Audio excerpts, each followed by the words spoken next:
Good morning, ladies and gentlemen. Today you're gonna be here in the channel of Somos Mas, but by first time we'll be doing a broadcast in English because, as we were mentioning before, a live show with Lisa Avila, our president. We're finding out that's a huge gap of information and native English speaking community all around the world, especially in the US. But I won't be alone today. Today with me will be the coordinator of the Somos Mas Club here in Atlanta. Well, I said here, not in Atlanta, I'm in Germany, in Texas. And with us today, my dear friend, Riquet Caballero. Hi, my friend, how are you? Riquet, do you hear me? I can hear you. You're not on mute, so perhaps it's the headsets. 1 2 1 2. Do you hear me?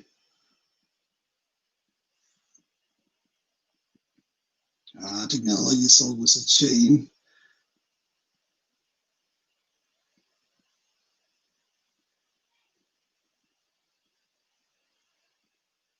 Struggling with this kind of stuff. It's always happens that those are the advantages and the issues with the live show. But no matter, the message will be there anyway.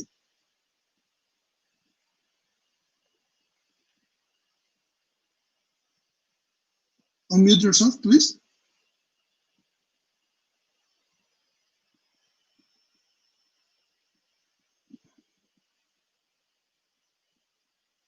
So while Riquet's able to fix its technical issues, I want to say hi to Karen Alonso. That's one of the first spectators we have. We already have 2 likes and 15 people watching us, and we are just 2 minutes of broadcast. So let's see. 1 2 1 2. Riquet, unmute yourself, please.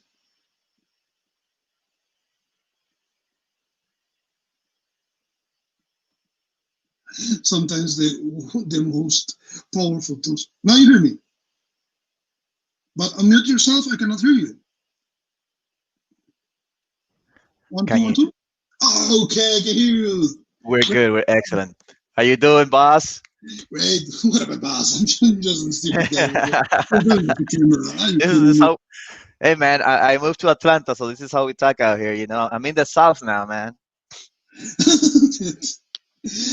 Riquet, it's a pleasure to have you here. And my first question to you is, who's Riquet Caballero? What's Riquet Caballero doing? Why Cuban libertarian? So introduce yourself, please.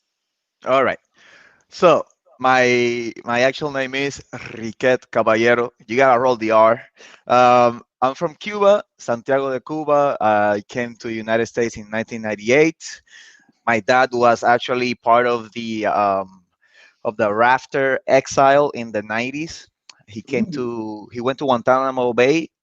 He had to escape the island, in the middle of the night on a boat, because he was a doctor. And back then, doctors were not allowed to leave Cuba, right? They were kind of indentured servants, if you want to think about it. And after he came to the United States as a political refugee, he then brought my mother and I and us over as his family, right? As also political refugees. So then I grew up in Miami, and then recently, less than a year and 6 months ago, I moved to Atlanta. So what I do professionally is I do cybersecurity compliance assessments. Uh, Really, it's called vendor risk management. And when it comes to the Cuban libertarian situation, that's my YouTube channel. And yeah, I'm pretty. I wouldn't say a hardcore libertarian. I'm more of a conservative or a paleo libertarian. But yes, I do not enjoy the state. I do not enjoy government, unless it's a just and a very small government, because of my experience in Cuba and then the effery that I have seen here in the United States. I absolutely understand to you. And sometimes people says, okay, you're not a real libertarian, you're not bench freer or something like that. But it's a point. It's like, man, my problems with the states, it's not the approach that the people have. It's about like, what the hell? my experience with the government has been so awful that I don't want to give nobody else the risk or the chance to make the same mistakes. Exactly. Otherwise, it's why I have to choose the ideas that didn't work. I have a lot of ideas that are working pretty good, so I should try something else, not the same mistakes that somebody else made. And I was also mentioning a few days ago that there's some people who said, okay, what happened in the Russia was a mistake, and China was a mistake, and Cuba was a mistake. The problem is they're not smart enough to put it to work in the proper way. Right. And with the current experience, I'm in Germany. We have a joke. It's if the not even the Germans were able to make the socialism work, well, you have to try yourself. It's not a good idea. Okay, but well, I want to talk to you about a few topics, not that more, Mhm. but I want to focus the thing in one point. It's about, man, the people are complaining too much about the social networks and the bad effects of the social network brings to the table. But I think we can do smart things with it. We can talk to a lot of people, and we can put the dictatorship in Cuba in a hard position all around the world, showing us our truth. What's your gaps about it? What do you think about it? Okay. I've seen that over here, especially from Black Americans or African Americans, meaning people from Africa that live here. Because remember, Fidel, he did a lot of campaigns in Africa, right? You know, he and Mandela were kind of close, and then he went into Angola and where did he go? Like DRC, the Congo, sometime, and maybe I think he Ethiopia, Angola. Ethiopia. Yeah, I think even he knew Gaddafi as well. So a lot of African Americans and Black Americans they think that Fidel Castro is like, oh my God, he's the best. He was on the side of the little guy, helped us with the independence from the colonizers, blah blah blah. They don't realize that the reason Africa is still poor is because of socialism, just like India and all these other places. And there's the other side, which is even some Republicans, they still say, "Oh, I want to go to Cuba before it changes."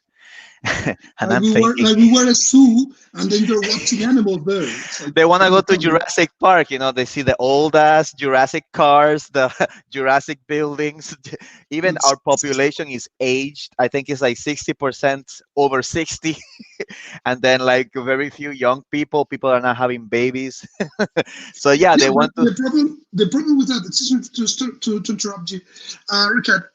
My approach it's like, man, are you telling me that what are we? Are we cartoons? Are we museums? Yeah, No, we're yeah. human beings. That's what the Yeah, hell. it's like going to see like the sideshow, right? In a circus, you know, the guy, the lady with the beard, and the guy with the tattoos. You know, that's what we are. We're like I don't know. It's a freak show. That's what it is. Yeah, they want to go see the freak show before it all changes and becomes capitalist and normal. And there's like a McDonald's and a Starbucks in every corner. Oh, it's so quaint. Oh my God, look at the guy with the busy taxi and he has like 4 degrees. Or like, oh my God, look at that, jinetera, look at that whore. And she has like 2 degrees and she's a nurse. Look at her, selling her body. It's amazing. It's like, no, it's not. It's awful. What are you doing? It's like a little bit of what the hell are you having in your mind? Well, Mhm. are you thinking the human beings are there because they love to? No, they're doing what they are doing because they have to survive, and there's Yes, nothing sir. else. That's correct, my Um, friend. but we can. I also want to mention that we were mostly knowing about you a few days ago because you have been into struggle experiences, and I want you to explain us what happened to you in Taco Max and what the hell was that, man? All right. So I live a little bit north of the downtown Atlanta, and I'm also part of the Atlanta Young Republicans, which is an organization that helps, Republican campaigns. We have debates and meetings where we discuss different topics, different laws, etc. Correct? So last week we were having a panel discussion on policing, right? And we had one of our state senators there, we had a public defender there, and we have a former police chief and criminologist there. So, right, those were the experts. And then there was a a list of questions that we had prepared, and they were going back and forth amongst themselves. The audience was still not participating. It was just amongst themselves, and they were debating back and forth. Even like the public defender was actually more libertarian but still Republican, right? So she, for example, was saying, okay, we need to end the drug war so we don't have all these unnecessary arrests or unnecessary encounters with the police, unnecessary amount of people in jail just because of a little bag of weed. In Amsterdam and other places it's legal, or Colorado, right? Then you had, the senator saying yes, but education starts at the home, and you can get rid of all the laws that you want, but if you go to somebody's house and they have a little ounce of weed, but the kids don't have a bed to sleep in, they're sleeping on a coffee table, and there's roaches everywhere. He said that he saw that when he was a police officer. It doesn't matter that they're not committing a violent crime.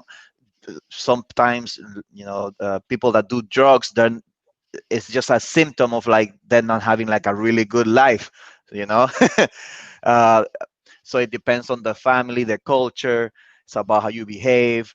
No one ever said anything black people, nobody ever said anything about, oh no, those people over there. They were very professional. They're professional people, right? So they're not gonna say And this experts race on or the that field. race. Exactly. So all very polite and everything. So then a server comes and tells our president, that was the moderator, that we had to stop the discussion because What? supposedly another customer in the restaurant was offended, right? Um, so we stopped the discussion, even though we booked it weeks in advance, right? We booked the space with the microphone and everything. And then I I was pissed. So I Really? refused to pay, right? So then this is funny. They called the police on me because I Oh refused to pay, yeah. right? It's Are you ironic. kidding me? You're complaining because we're talking about the police, but then you cut the police. Of course, that's it's you see these what I believe happened is that the manager didn't like our discussion at all, because she didn't put us in the private area where we usually have our meetings. She put us in So the patio. hold it there. Hold it there. Okay. It's not the first time you were in that place. It's not the first time you're booking a place there. It's not the first time. So I may assume, perhaps, correct me if I'm wrong, that do you know how the things works when this is in a regular way, and how was it in at this time? So, did you Definitely, feel any difference? definitely. Yeah, the when I walked in, I saw that they had put us outside, but I didn't think anything of it. I thought, oh, maybe there's another meeting in the private area, and that's why they put us in the patio. But now looking back in retrospect, I think that they put us in the public area so they could have the excuse to say that somebody back there was offended. And after I paid my bill, we were still hanging around talking, and then the manager said, okay, you need to vacate the premises for no reason, like just go, we don't want you here anymore. So that's when we actually had to leave the restaurant because it's private property. But like you saw in my Facebook, I made a couple of live videos, very pissed because in America right now, there is something called cancel culture, where if you have a different opinion, meaning if you like Trump, if you are a conservative, if you don't think that every white person is a Hitler, Evil then and racist and everything right, together. right. If you don't believe in systemic racism or any of these BS, then you're persona non grata, and they can do whatever they want to you. You can get fired. They can hit you. They can take your food. They can vandalize your property, etc. They can beat you up. People have been killed in the street for wearing a hat. So I was super pissed, and I said no. I had to protest in some way.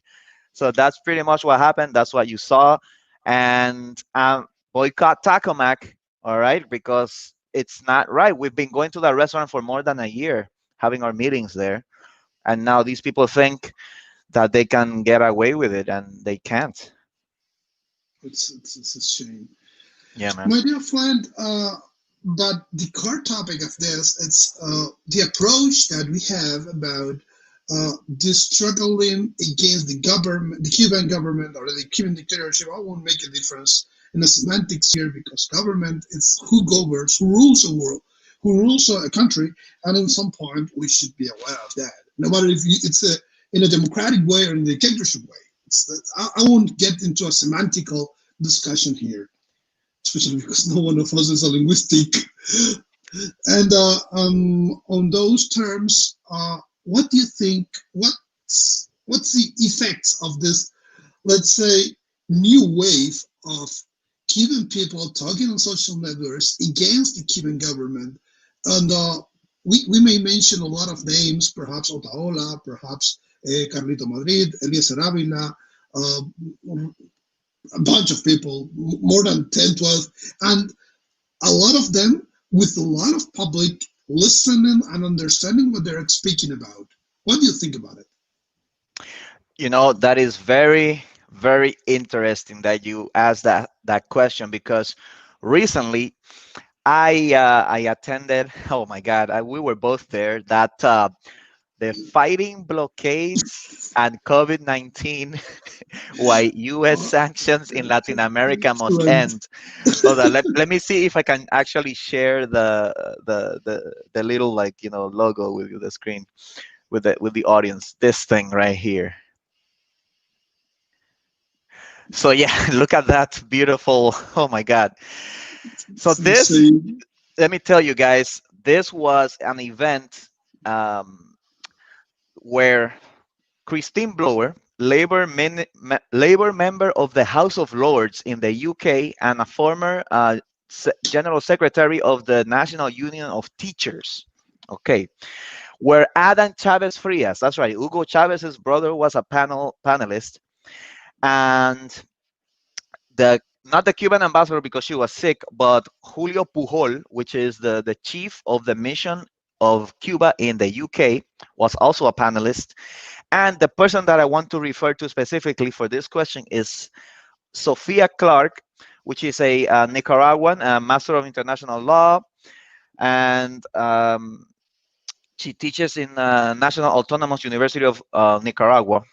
Sophia Clark said, and I'm paraphrasing, that they were having trouble with their propaganda in Nicaragua because people were posting too many fake news about Nicaragua, basically showing how the government was killing people in Nicaragua. And she said, "Oh, like our work is being affected by all these fake news, online, on in social media." And so I want to get back to your question, and that is that social networks right now, like the Egyptian, the Arab Spring, they're really helping our cause. I mean, Otaola is single-handedly turning the Cuban vote while activating it and then recruiting people to, number one, fight the Cuban dictatorship and just basically um, show that what they say is lies, is showing us outside the truth, is galvanizing us outside and making us proud again to be Cuban, shaming us a little bit as well, so that we, Oh, yeah, so that we pick up, the, excuse me, metaphorical machete, right? So we get back to our roots, our Mambi roots. And it's also showing the people inside of Cuba, hey, you don't have to live this way. This is how we live here. This is how you're living there. Why are you living that way? Why? Stand up for yourself. Go outside. Protest. What does he say? Calienta la cola. Uh, so basically, protest while you're queuing up to receive your rations, right? Uh, he has, I mean, he has basically woken up the conscience of Cubans outside of the island, like in but where we also live, inside. and the conscience of the people inside. He tells them, Aren't you tired of living this way? How much longer are you going to live this way? Look at what they do to your family. Look at how they treat your kids. Look how they treat black people in Cuba. You protest when the government tells you in Cuba, oh, look at in America, Black Lives Matter. But when the police kills black people in Cuba indiscriminately, you don't say anything. You know more about how do you say United States politics than you know You about know Cuban more about politics. foreign politics than about your interests. And I will take your argument back and says, man, how the hell someone that has all the communication media in a country is so afraid about the Cuban situation that's calling all around the world. This lady that we were talking about a few minutes ago, it's a member of the Chamber of Lords in UK. By first, second, they are putting time and effort paying people to broadcast its message on social networks, but not even with arguments. It's this reporting the post that they don't like it or they don't broadcast the same message. They are faking uh, Twitter tendencies, and with those kind of stuff, Twitter has been calling them to the action and saying them, please don't continue doing that.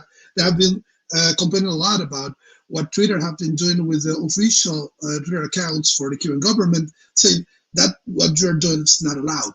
You're faking the statistics, you're broadcasting the same message through the same IP addresses. So it seems to me like a lot of fake profiles broadcasting the same message. So at some point, we need to stop this. And what the example you mentioned about Otaola, and Otaola, first of all, is a regular influencer, so he has a lot of supporters, but also a lot of haters. Hmm. And in that point, makes me to believe that it's relevant because nobody is saying, I don't care, Otaola. Right. You love her or you hate him, Mhm. but there's no way to say, I don't care. Because the message of Otaola is super interesting, and I want to put my statement there. There was a lot of people complaining about the Otaola message and it's dividing people. First of all, if you say Otaola is dividing people, you're forgetting the first part of the story. The Cubans are divided since they were a country. And we're talking not about 10, 12 years, even before the dictatorship. I'm talking about 1868. Hmm. I'm talking about that was the first goal of our national hero, Jose Marti, in the fights for freedom from the colony of Spain on this kind of stuff. And the Cubans are the same from there to now. And what Otaola is saying, it's what I call the mirror effect. Sometimes the people are not prepared to see their own reflect. What Otaola is normally saying is, okay, that's what you are. Those are your problems. Those are your issues. What you gonna do about it? Are you waiting that somebody else does the magic for you, or are you prepared to take actions on this? It's super important to show the Cubans there's another way of life.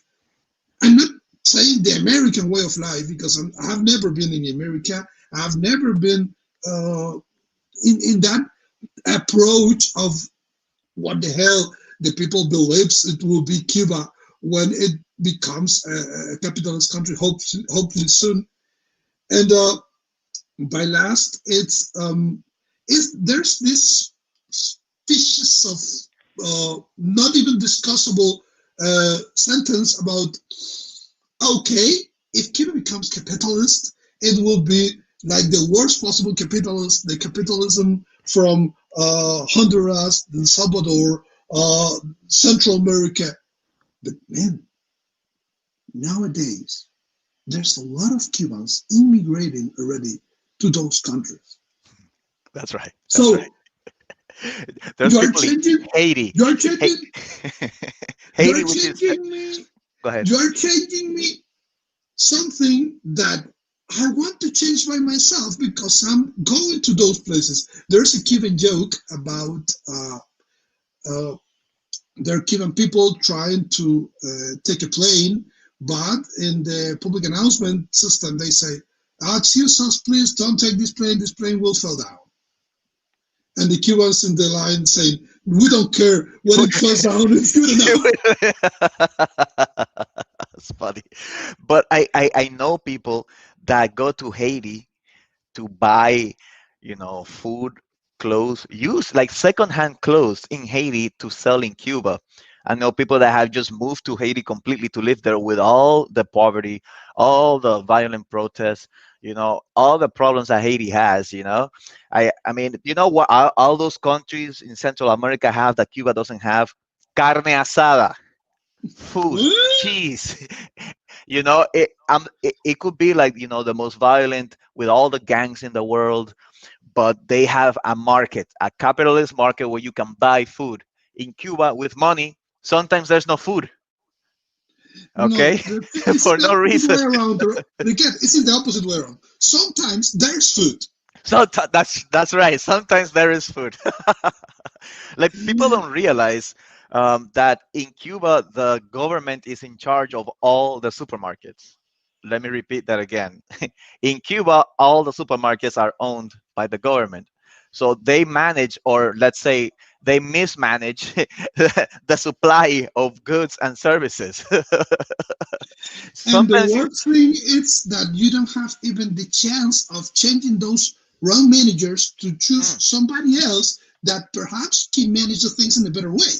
No, they're bad managers. They have been there trying all possible stuff by 60 years. There's no position that can say in the parliament or in the Congress something like, oh, please do this in this way or the other way around. And there's still people trying to tell me that I went there. I was born to raise in Cuba, telling me, okay, it's imperialism. Guys, you have no clue what you're talking about. And yeah, man. please let me make a statement. It's not the same to go a country with a bucket of dollars or euros or wherever to make tourism than to live there. It's a different story. Because first of all, you have real money where you can buy real stuff. But when you have monopoly bills, it's useless. You can do nothing with that. And the worst thing is that's the way the government pays your salary. Yeah, Let me rephrase that. do it. No matter what the hell you do, the only income you will receive is in the money that it's the 25th part of the real money you can buy stuff. That's correct. Imagine that all of us are complaining when the government here raises the taxes for 1% or 0.1%, and this kind of stuff triggers a lot of demonstrations all around the world saying, okay, this government is killing us and is stealing our money from our pockets. No, man, they are charging the Cubans for miserable salaries. Yeah. And then, if the base amount of money is short, what about if I take you 25th part of that? You have nothing to live about. But And wait, on Omarito. top of that, there are people trying to defend that position. But wait, because the Cuban doctors owe the government for their education. That's why they get paid No, no, no. 10% of All the the Cuban professionals, all the especially Cuban doctors, professionals. That's right. That's right. They have a free education. Okay, free free education. free college education. So that's why they Ah, earn okay. $25 a month, or the special ones, right? The Mhm. bootlickers that want to have a better life, and they go to Venezuela, they go to other countries to work as part of a contract with other countries, and they only get like what, 10% of that what that country pays the Cuban government. And not Mhm. only that, they don't get it while they're in that country. They get it when they come back to Cuba, because they they cannot stay in that country. They cannot bring their family to visit them in their country. They cannot visit their family either. They have to wait, finish their what they call their mission, and then they go back to Cuba, and they don't even get the money in that country's currency, dollars or lira or pounds. They get it back in the Cuba monopoly money when they Do come you back to remember? Cuba. No, and it's even worse. You don't get the money in cash. You just receive like a debit card, and this debit card, they say, okay, we claim this is it has a special 30% discount in all of the stores. But Right. the problem is that debit card has no value outside of the country. So it's not like I have 600 or a million or $200 in this card. No, it's 200 monopoly papers to Yeah, buy in a specific stores with specific kind of products, and your choices are between that or nothing. for sure. But It's like on top of that, believe me, there's even worse stuff. What okay. happened with those doctors when they broke up that contract? They're forbidden to go to its country for, be careful, 8 years. 8 years. Yep. If they How, have how the hell? I've been discussing this with attorneys all around the world, and what they mentioned is this is absolutely illegal. It's absolutely illegal because there's no possibility to put in a contract a clause that compels your civil rights. So we can make a contract about what we will do if I sell you this bottle of water, but the options cannot take in consideration that your civil rights, your human rights, are compromised. yeah, of That's out course. of the equation. No, yeah, that they totally your freedom of movement, right? You cannot visit your family if you have a 1 year old kid and you decide to, you know what, I don't want to work for the Cuban government anymore, then you cannot see that kid for 8 years. So the next time you see your child, they're 9 years old, or you have an old parent and they die in those 8 years. Well, you cannot even bury them. That's it. That's what happened with It's my dad when he was a doctor and they wouldn't let him in. It wasn't the 8 years thing. He wasn't in a mission, but because he deserted, right? He escaped the island. Both his parents died, and he was not able to bury them. You know, people don't realize what's happening in this country. It's insane. And yeah, those cards, it's like Disney dollars, or like when you go to Dave and Buster's for the Americans, you go to an arcade and you buy a card to play the games. Well, you cannot use that card outside of the arcade. It's the same, but it's for people's salaries. and for food, for Yes. first needed supplies. We're not talking about like a luxury or these kind of things. We're talking about things that, and also let me make this point clear. Those products are in those stores and in any other place because the government takes the control of all the important stuff. So you're not allowed to, let's say, go for Amazon or go for an external importing company and says, I will pay the fee in customs and receive the things for me. That's not going to happen. That's not allowed. Not at all. At And all. At all. it's absolutely insane. I may understand that someone that's not from Cuba has never been in this situation can imagine this is like a bad horror movie, but believe me, those are the conditions where a lot of Cubans are living nowadays. Riquet, and go back to the social networks topic. Hmm. A few days ago, we were discussing about the social dilemma, Hmm. uh, and this new film from Netflix. And there's a lot of people complaining about the message and the things, but I prefer to talk here about the bubbles that social media makes us. Hmm. I assume that there's no bad people in US that believes that the Cuban government's a good stuff and this kind of things. What Hmm. I see there, it's people that are inside of its own bubble Yep. saying the same message once again and again and again, and they believe that's the reality.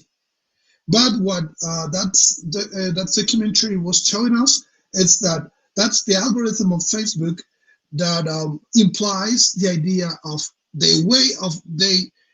So its goal is not to show us the real world. Its goal is you to stay more time in the social network, showing you more advertisement and getting money for that.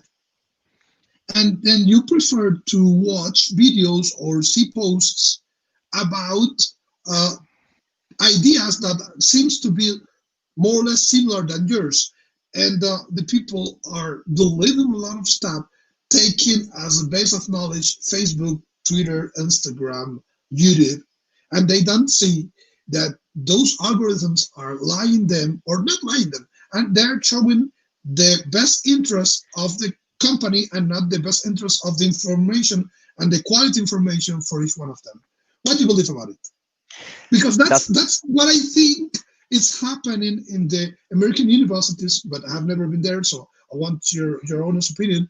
Why there's so that amount of people believing the lies of the Cuban government day by mm, day, trying to say this is the best thing, but they are following Antifa, they are following a lot of pages about the Democrats, they're following Michael Moore, they are following this kind of, and it's not only following, it's also a like that you gave, a few minutes that you stay watching the same video. All of that is an input for the Facebook algorithm, and they makes you a picture of the world that doesn't represent the realistic information. It's just what they want you to believe, and that's called the confirmation gossip. You want to hear and listen things that confirms the approach that you have about the world. But excuse me, I was speaking too much. What about you? What do you think about it? oh, Marito, I agree with you. Something interesting happened last night. I was out at a bar, and this black lady, she had a "Make America Great Again" hat. Of course, you're in Mhm. Atlanta, you're going to invite commentary, comments from people. But like this other man that was there, he starts to just basically harass her. And you know, in the beginning, she was like, "No, I support him because one, two, three," and but the man became so emotional and illogical that she said, "Okay, whatever. This conversation is over. Leave me alone." And then he just kept going. No, because this, because of that. He's a racist. How can you support him? You're you're black or black this, black that. I'm rich. I don't like him. Because Taxes, like being black is a political position. exactly. No, that's the thing, right? In America, when you're black, you're not just a person that has some African ancestry or you have a permanent tan. Like I say, no. When you're black, it comes with like a whole bunch of baggage. You have to think a certain way, dress a certain way, eat a certain food, etc., etc. And what I saw in that moment was this person is possessed by ideology.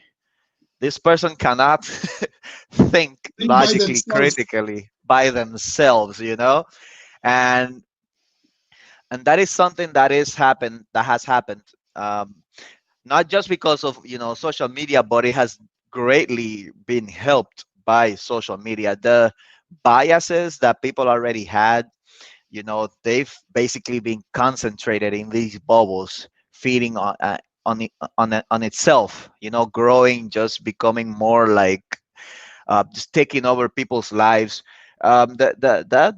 Documentary, it was really good because it actually it scared me a little bit because I cannot Yeah, let go of this thing. And then you get a notification, oh, somebody liked your comment, somebody commented about your post, or look at this new post. And what I see is something that I think social media companies may be doing, and I think it's because maybe they don't do it specifically with a plan, although I think some of the executives may have a plan, but that is that they are nudging. Nudging is, to give you the definition, is to touch or push gently. You know, it's like nudge, nudge, nudge. And so when you create, by the nature of the social media, right, you get together with people that think like you like these things, and you create a natural echo chamber. Okay, but if then the company that owns that echo chamber where you're in thinks a certain way, they start to push you. They show you what they want you to see, and then they hide what they don't want you to know. So they gently, without you knowing, push you a that's certain important point. direction. Yeah, because the point is one of the hardest secrets they have It's about not telling anybody how that algorithm works. All that Hmm. we know, it's about inverse engineering. It's reverse engineering, trying to assume, okay, what I'm getting this and what I'm getting that. The algorithm is a black box, Yep. and imposed by artificial intelligence. So not even them knows why sometimes the algorithm is doing what they're doing and why it's showing one thing and not the other thing. My point with this, it's the risk it presents us when you are not conscious of this. Oh When you yeah. are not, when you know, okay, this is not the press, this is not regulated or not Right. regulated in the proper way. But I want to make a point also about what you mentioned before, if the CEOs of the managers of those companies knows or not. I have axiom about the Occam's shaver. Occam's shaver says that a shave can be good or bad, depends how you use it. You Okay. can shave yourself, or you can kill somebody with that. Hmm. So it's a matter of the proper use. And to use properly a social network, you need to understand how it works. Otherwise, you're just a pawn in this huge chess game, Yeah. and you have no control what's going in there. So my first position and my first idea to everybody is to understand first what's the mission of Facebook, what's the Hmm. mission of Google, and believe me, the mission is not to show you the real world. Nope. Its mission is to increase their benefits. Yes. Make money off of your attention. There's no way that people want to see that. But also, there's a lot of people that lives completely happy on its own bubble, Yep. and we're no one to want to push them out. The Right. freedom, it's the freedom of doing even the wrong things. Yep. If you want to believe that the real world is that, and The word. the earth The is earth is plain, flat. and if you want to believe the vaccines are evil, and if you want to believe the stupidity about microchips and vaccines about COVID-19, your choice, man. Nobody's allowed to push you out of that. But if you want to kick out of there, please, you need the tools. You need the knowledge. You need to Yeah. understand how the machine works. Otherwise, you won't be able to hack it. Yeah. I mean, honestly, for myself, I only use Facebook for this battle. I stopped really posting personal things there.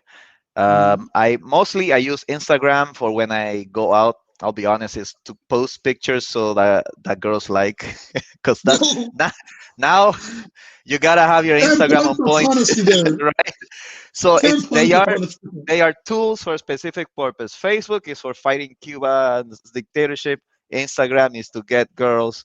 Twitter is to fight with people over political issues and follow news. And let me see, I don't use Snapchat because I'm not a 19-year-old girl. And that's Please pretty much it, man. don't tell me you use TikTok. No, I'm not a Chinese robot, so I don't Ah, use okay, TikTok. If good to you you, are on good to you. TikTok, you are being brainwashed by the Chinese government, and they know everything that's on your phone.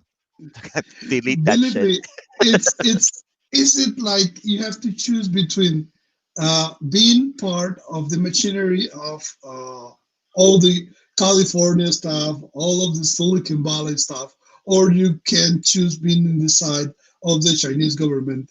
Believe Right. me, you don't. Yeah. We still love to walk us or dogs. We don't want to eat them. Right. And like So, what you call it? Um, and even then, Instagram sometimes gets me with their advertisements. They're really good, man. I gotta tell you. If you wanna sell something, Instagram is the best. but my point is, it's not about because I'm a software developer, I'm a software analyst, I'm an entrepreneur in the social media also, but it's not about being out of social network because that's not realistic. Our youth, it's made for that, has been developing its life in interactions, in loving, breaking up. All of them happening on social networks. So ask them, please get out of social networks. It's out of the equation. But use it wisely Yep. is the way of doing the stuff. Understanding which are the risks, understanding that's not the real world, understanding that there was a life even before Facebook, Yep. and by ends, it's like trying to show that's a proper tool, but with the okay and shaver, use it wisely. Yes, sir. We get Agreed. there's not that much people, but some of them has been asking us to interact with us. What do you think if we share the link and we hear somebody else's opinions? 110%, my friend. Let's do it. Okay, give me a second. So, my friend Jasmani Puga from Turkey was asking for this. He wants to talk with us. And here we are sending. Oh, Lachi is also helping us broadcast on the link. So if you want to interact with us, that's the point, that's moment. Please just click there, and we will be waiting for you and receiving our opinions. Fania is our friend from Canada. So Fania, please come up. Please don't talk in French. My French is not that good, but we are even allowing people to speak not in the very best English. We're not even okay. Fanny is mentioning this idea. It's absolutely okay with me. Saying, let me show this. She's calling to somebody else to do the same, but in French.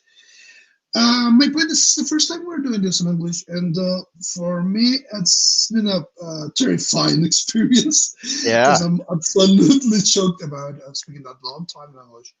And I don't know if it's risky or not, but also somebody was asking us why doing in English. We are doing in English because the market of English speaking is not even allowing us to get there. And Otaola, Eliezer, and other influencers in Cuba are only doing the message for the Cuban market. But I think this is not a single country issue. It's a risk for all around the world, and we have to care that to do that to broadcast our message even more. That's to do it in foreign languages, English, French, whatever else.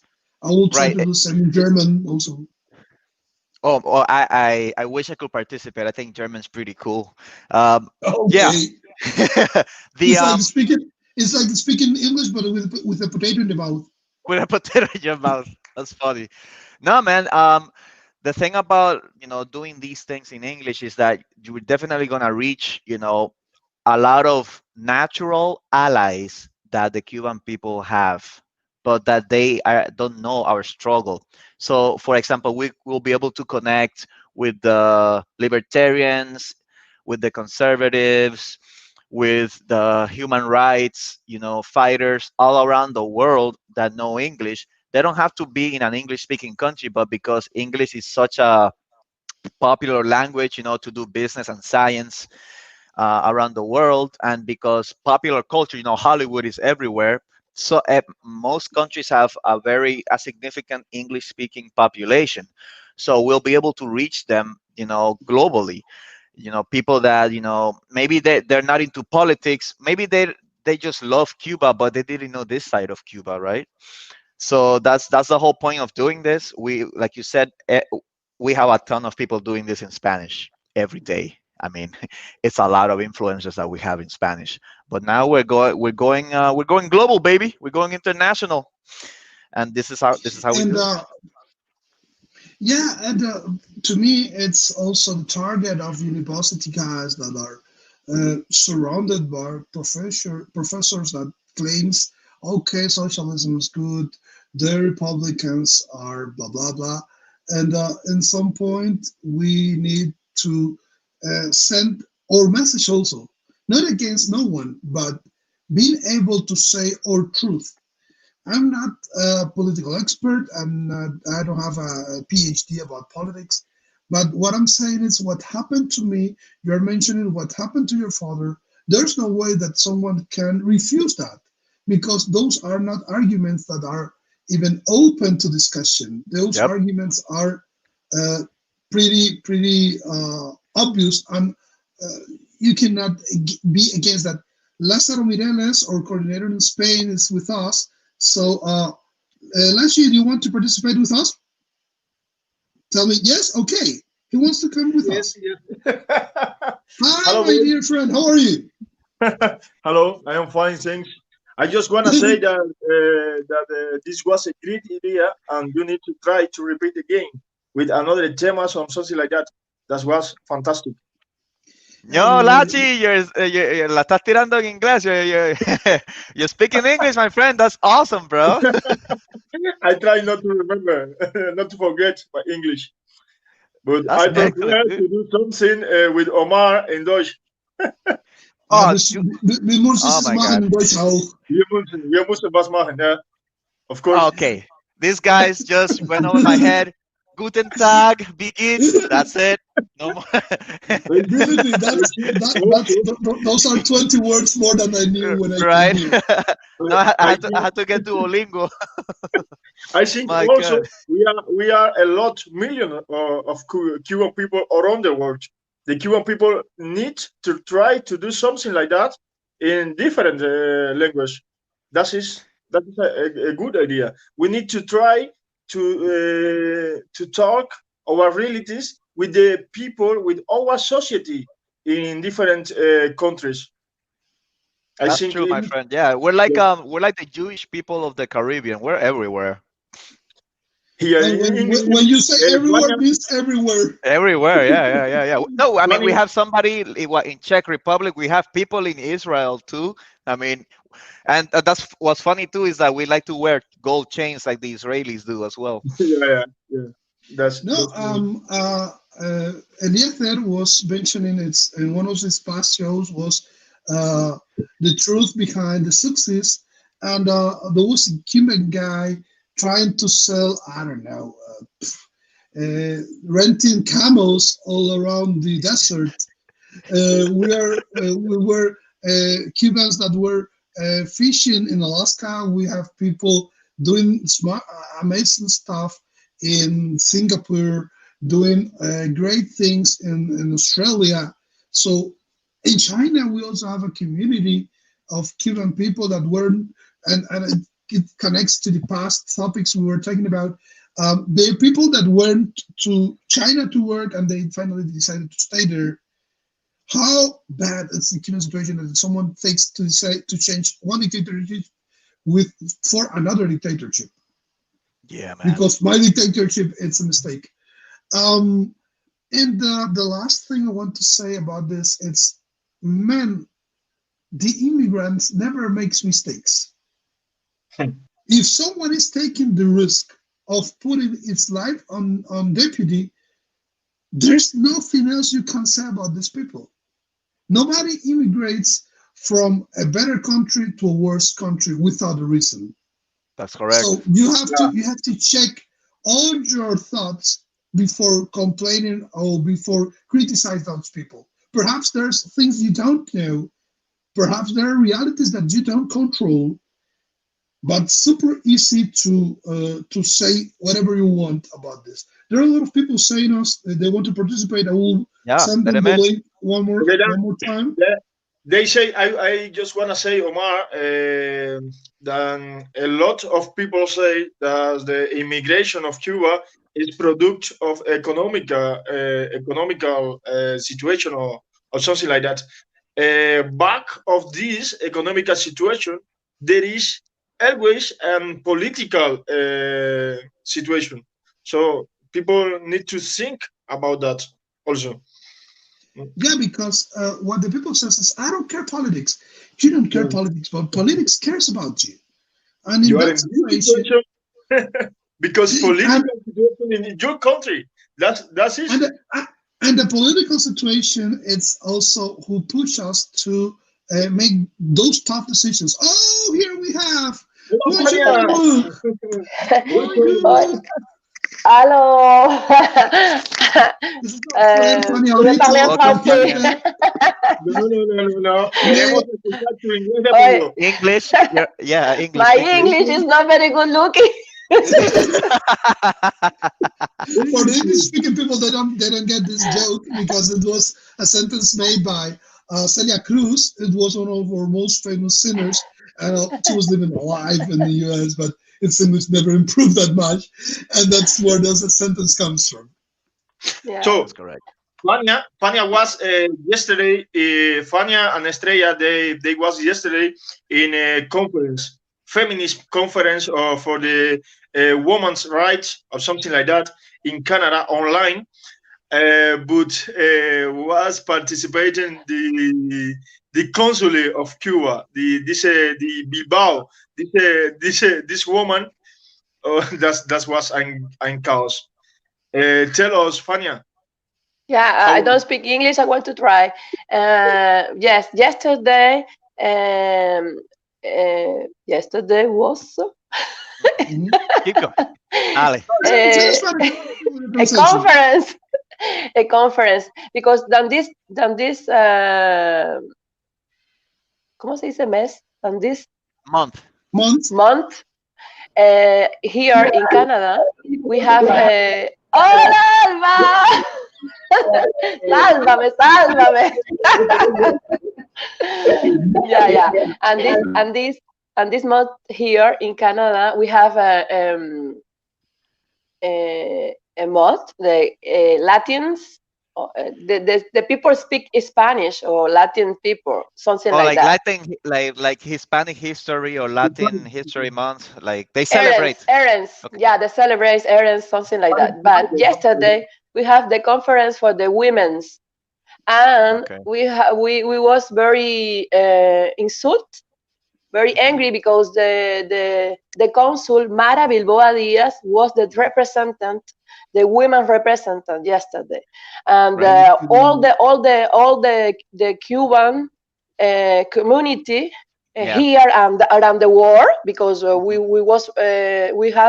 received the support the all the people, the Cuban people all around the world, and they write the comment at the Facebook page, Heritage Hispanic Quebec, and Uh-huh. the administration, the page, de la página, the page, Hal page. the page eliminate all the commentary negative. Okay. And So this, right. yeah, and They this eliminated is all the very, negative comments in the yeah, Quebec uh, Hispanic Heritage page on Facebook. The Cuban yeah, Yeah. and this is the very, we was most insulted, angry, because in Canada we was a freedom, no? Then I don't understand who these people can eliminate our expression of. It's not possible. It's not good. I don't know. Right. My English is not very good looking, but Oh yeah. No, We but understand we you. understood. todos I nos think enojamos mucho. Todos nos Funny. enojamos mucho. I Yes. think You. the first point is why is part of this conference this woman, because in Cuba there is no right for the woman people. Yeah. For the woman. Why is part of this conference this woman, this Bilbao part of the Cuban embassy, part of the Cuban government cúpula or something like that? Why? So Right. Alba lo podrá decir mejor para que ella sí hable inglés. Hi, Alba. How are you? Very good. And yourself? How you guys doing? Good. Good. Okay, you guys can hear me. Actually, I'm super excited. When I woke up this morning and I saw this going on, I was like, oh my God, this is what we all need this. Okay, I mean, and it's not only for the Cubans. I'm from Venezuela, but I support the Cuban cause because to me, it is the cause of the destruction of Venezuela. So We have- even 20 years, it took 21 years for these people to be infiltrated in my country, which you could see, and there's the actual information coming in from Venezuela, indicating the infiltration So how come if it destroyed Venezuela for 21 years, imagine Cuba now 61 years. Cuba is falling apart. Cuba is falling apart. And to me, what I don't understand, and this goes for the Canadian government, okay?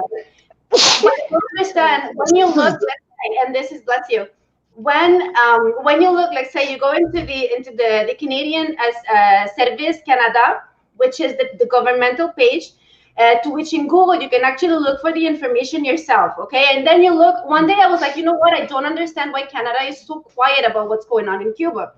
So I went to correct. So I went on Google. I was like, okay, relationship between Canada and Venezuela.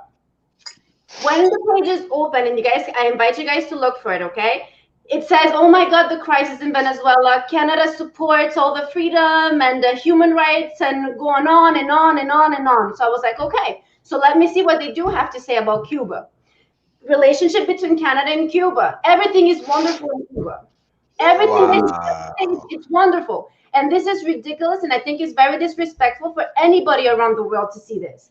So there's a lot of great areas that I'm not saying, I don't have any proof of anything, but as a Canadian citizen, okay, I do have the right to say I do not agree. So everything that we're doing right now by the social media, it's amazing. They got threatened yesterday when everybody was raising their voices, because this Ms. Bilboa does not represent any woman in general. I mean, if, let's say, practice what you preach. You got me? It's like, if you're saying that the rights and the freedom, and you come in Canada and you're talking for all the women around the world, how dare you not doing it in your own country?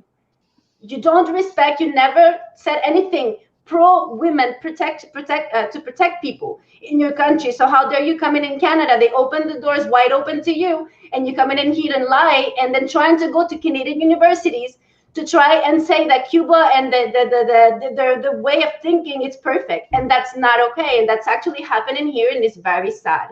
And I'm sorry, I got very emotional. No matter, there's no way to talk about this kind of stuff without become emotional, because it's about our lives.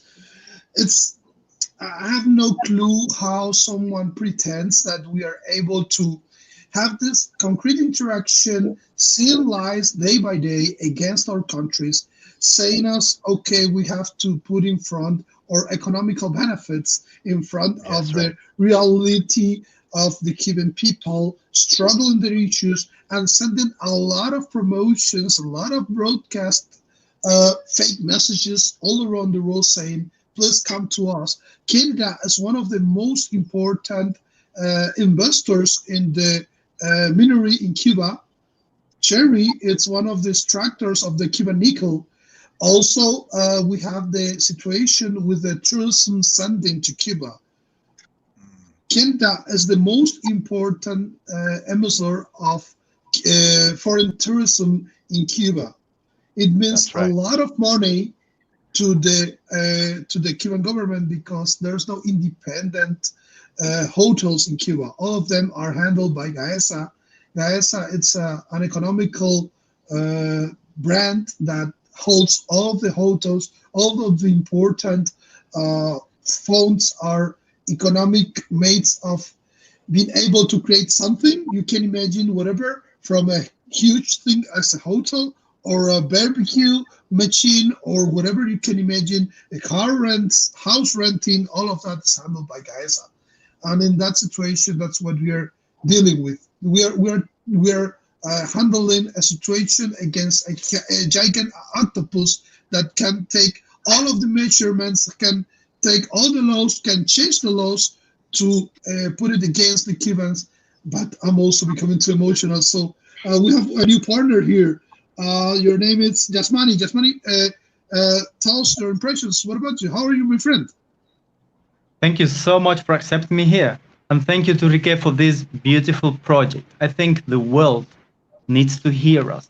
The people who don't speak Spanish, they need to hear us, to hear the Cubans in our own voices, with our own experiences, saying what we know about our country. I agree with everything you've said so far. I know about what happened yesterday with the event in Canada. So it's something terrible that someone that comes from a dictatorship goes to a free country to talk on behalf of all the women there, all the Cuban women. That's hilarious, at least. So It was I hilarious hope there on are the way some. that you don't see that they are talking about real people, real lives, and putting us in a position of saying, you're talking about another country. That's right. I think there is a big problem with education. There are plenty of people who are university teachers, who are researchers, historians, doctors, and they think Cuba is like a kind of paradise where everyone's happy and everything is fine there. So I think half of them are just ignorant, who haven't read enough. The other half are just dreamers who wouldn't dare to go there to live in Cuba. They don't move to Cuba themselves. They just have the dream, the idea. The biggest problem, those people talk to their students in schools, in every university, and they tell them, look, socialism is the future. This is the best for the world. And students buy that because whatever you put in a student mind, in a 10-year-old, 15-year-old person, whatever you put there, they believe it. They accept it. They say, fine, because they my don't have teacher the said tools. so. Because they don't have the tools to fight against that. Because you're talking to an authority that's represented by the teachers, Exactly. by the professors, and then you They say, if my he teacher tells me said that, so. that's true. Yeah. Sure, yeah, that's the problem. My teacher And said so. It's like when we are told in Cuba, Che Guevara was a nice guy, we said, oh, fine, was a nice guy. Castro was good. Oh, yeah, well, it was good. So that's the same thing. Children believe all they are told. that's correct. I also want to point out, like, there's these economic ties between Canada and Cuba, or the Spanish Of and course, Cuba, there is a company, you might know Melia it, Hotel. called Go ahead. Share It International, right? Hmm. This is a mining company, and they have the half Sí. of the Cuban nickel Petróleo. belongs to that company. The company is called MOA Joint Venture. It's between the company shares the property between the Cuban government, Cuba Nickel SA, and Share It International. So they own and export the half of Cuban nickel. So of course, Canada doesn't want to be in bad terms with the Cuban government. Also the tourism, also all the lobsters, the shrimps, food, avocados. Now I've seen it not long ago. Correct. So there's trade between the two countries, and Trudeau and all the people in the government, they don't recognize Cuba as a dictatorship. That's the problem. I think The main thing you have to do is, this is a dictatorship, and we recognize it as such. That's it. Period. No more to talk about, I think. I think there is millions of dollars between the reality of the Cuban people and what they need to do or what they need to say to still having this money in economical business with Cuba. That is the point. And in this point, we need to take action. The Cuban people, the real Cuban people who want freedom and democracy for Cuba. That is the big problem now. They have millions in inversions for to buy this false idea that the communism is good or all is good in Cuba. But we need to fight against that. We need to make more civical space in the street. We need to talk with the society. We need to try to make more projects to be with the people, to bring to the people our reality, the real Cuban reality in the Island. I think so. And I Alvaro, what want do you to. want to say? Okay, first, can we allow Alba first and then you? Yes. If you don't mind, please. I don't mind at all. I mean, I'm just very inspired, and actually, I wanted to share something with you guys. We're actually in Montreal, Quebec, and when the situation, when all this, the protest for the Black Lives Matter thing was going on, here in Montreal, there was a huge huge, massive protest, pro George Floyd and so on. So the protest was actually located right in front of the University of Lucam here in Montreal. So I'm there with my husband. We're walking around, and then we suddenly came across with this table, okay, which had books, pamphlets, anything you can think of. That was pro Castro, pro Che Guevara, pro communist, pro socialism, and so on, so on. They even have a newspaper, okay, and they do have a newspaper which is made of them. It's the communist community, right, that did it. So when we approached the table, we were like, okay, what is this? What are you guys? What's your goal, right? And at that point, we had the opportunity to speak to a young Quebecer from, he was at the university. He was the only young person. Everyone around that young boy had around from 60 up, okay?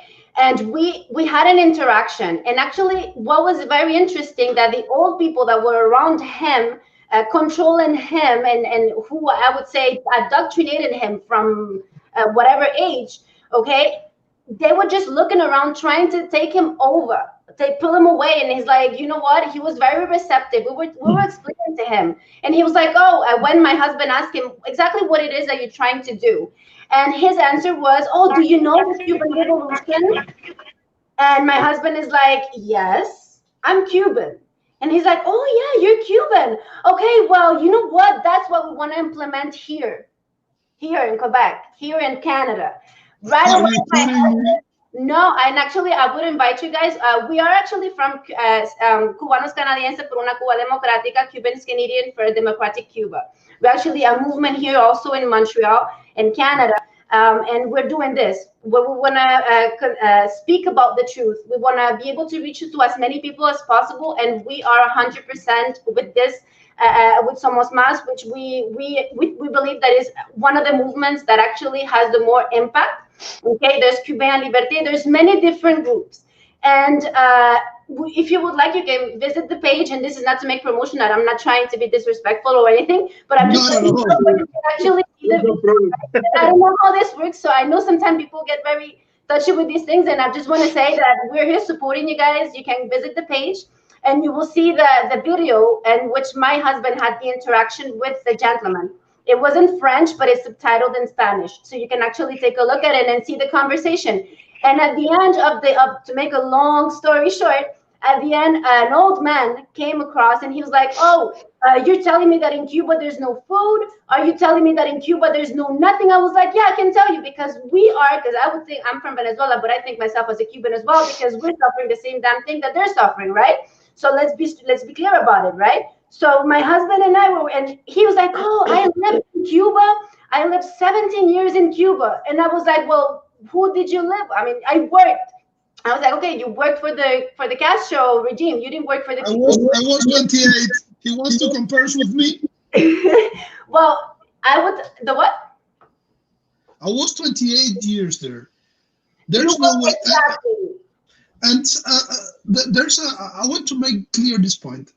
There's a point of view when you're a tourist and you're there for a while, or with Canadian dollars in your pocket. And there's another reality when you're working there, working for the government and receiving just useless papers. And the same is happening now with the Bolivars. Nowadays, the strong Bolivar fuerte, is super weak. Takes more money to make a Bolivar than the value that it represents. Today I was checking Dollar Today. That's a secondary market of exchanges of bolivars in Venezuela. And the exchange was over 400,000 bolivars for $1. That's not even imaginable in terms of inflation. Boys, I have a problem here. Thanks. See you later. See you later. I'm gonna steal in production. Bye bye. Yeah, see you, my dear. Love you. The point with that is the inflation that's facing Venezuela right now is out of the scope. Nobody can even imagine. In terms of percent, we're talking about thousands of percent. My mind is not able to imagine how does it means in terms of mathematics. Yeah. And even worse, there's no way they show us a light at the end of the tunnel. Correct. What I see is just bad people doing even the same mistakes that put the country in that awful situation, but repeating the same mistake and again and again, because it's not an economical thinking. Put it in first. The priority is to prioritize the political stuff, not even to send us or to put us in the proper path. It's just to do whatever to stay there, and the reduced amount of money that the Venezuela is able to make Yeah. is just stealing them, putting them away, and then when the things blows up by the air, then they will have its money outside, all living in the in the best world, living the poverty for the Venezuelan citizens. Excuse me for my English, I'm getting nervous on this. Because I'm having a Venezuelan friend, so I don't want to make any mistake. Okay, and look at that, man. Sorry, In the guys, beginning I of had this, to share this. yeah, So of when I course. was when I was in the United Kingdom event of communist event, they Yesterday, yesterday they shared this, that they have a project that member of parliament in the United Kingdom is going to push for a Nobel Peace Prize for the Cuban doctors, for the Cuban missions that the government, the dictatorship sends abroad, meaning the modern slavery business that the Cuban dictatorship has with Cuban doctors, where they send them to Venezuela, where they send them to Bolivia to destabilize the government. That's why they got kicked out of Bolivia, where they send them to all these African countries and all these poor countries to sell the Cuban propaganda of, solidarity. These people are trying to get that Cuban mission to receive a Nobel Peace Prize. So I just wanted to share that with you guys and with the public, and to make sure that we fight this. We have to fight this. And aside from that, guys, I wanted to also mention something else that happens with this dictatorship, with this regime, and that is the damage that it does to the Cuban society, to human relationships. So, for example, it's not just about, let's say, they control all the mines in Cuba and they sell half of them to Canada. It's not about them controlling all the hotels and they sell all the buildings and the land to the Spanish Meliat chain of hotels. It's also that there are some very like sick Canadians and sick Spanish people that go to Cuba for sexual tourism, and they take advantage of the very poor conditions that our people are in. And there are very young girls and young guys that sell their bodies to these people. And these people, they say, oh, they go back to the country, Cuba's the best. And I did these awful things to these young people, sometimes, a lot of times, underage men and women, for very cheap. They sell their bodies. And these people, they cannot get a relationship in their country for whatever reason, so then they go to our island and take advantage of the hardship that our people are going through, right? They go every summer. You see them. We all know. You guys know what I'm talking about. So I just wanted to share that part of it. Is the tragedy, and the the cheapness that of the morals and the bodies, right? They talk about the persons of colors and their bodies and their trauma. Well, this is actually real. This is what happens when you have a communist dictatorship. Yeah, and there's absolutely. I want to say something. I don't know, Ricket, if you can partage, compartir, Share. uh, share, share the something I give you on your messenger. Okay, let me see what you Look sent at your me. messenger. Yeah, it's the embassy Cuba in Canada. Cuba embassy in Canada. Josefina Catalina se te fue la Catalina, Josefina Vidal. She put it. Last Friday, she Right. was to the university, Ottawa University. Look at that. That is Hold on. You sent the that in what, through Facebook Messenger or WhatsApp? Yeah, Facebook Messenger. messenger. Alba, I share with you too. Let me go get my phone. Give me 1 moment. I'll be right back. Yeah, but we can. I give you. Yeah. Do you? Oh, you- okay. you It's a see? Facebook post. Yes. Okay, Yes. show your Okay. phone, Cricket. Okay, I Yes. got you. I'm gonna share I it want right to now. share it, please. It's in Spanish or French, but this is in Spanish. And look at that. This is the other forma. The other way. The other way they go to the young people at the university. Look at that. But I don't know why the teacher permit. Allows them. They, Yeah. I don't Yeah, know why they allow them to do that, this kind of stuff. Yeah. Why? I don't know. That's that's a The very good Cuban. question.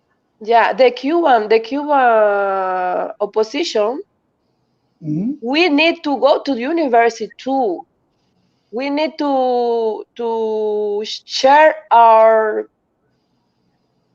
truth, huh? Because no, in the embassy, Embajada de Cuba, Canadá. Embajada de Cuba, Canadá. Hold on one Yeah. moment. Let me You see. can unshare your screen and then share it once you found the post. Yes, sir. Yeah. My point there, it's like the real communists that have been here and all around the world are not in those countries. The real communists are living in this kind of countries with all the resources, with all the possible needs solved already by the society they are complaining against too, but they don't go to those countries to fight for that freedom. Okay, That is the reason. That is the reason they say they love our communists, our country, Yeah. because they don't live that. Because it's super easy to use its iPhone to complain about the society that they live with. But let's see what's happened when they have to survive a whole month with $20 on its pocket. When Okay, so everything's more than expensive. Fania, that is what Yeah. that is what I want. I try to say. They has invested millions of dollars in this. Propaganda. I don't know why. I don't know. I don't know what to say. We need to do the same. We need to do the same. Yes. Why Yes. the Cuban people, the Cuban society who wants freedom and democracy don't do the same? Why? We need to do the same. We need to be at the universities. We need to be at the streets. We need to give conference. We have a lot of professional people who can do that. Who wants a Cuban change. We need to do the same.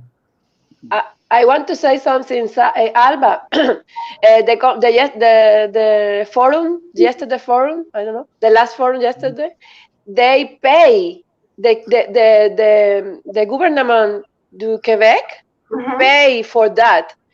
We can do the same project, and we can ask you for the money because we are the Canadian citizen. We can Correct. do the same.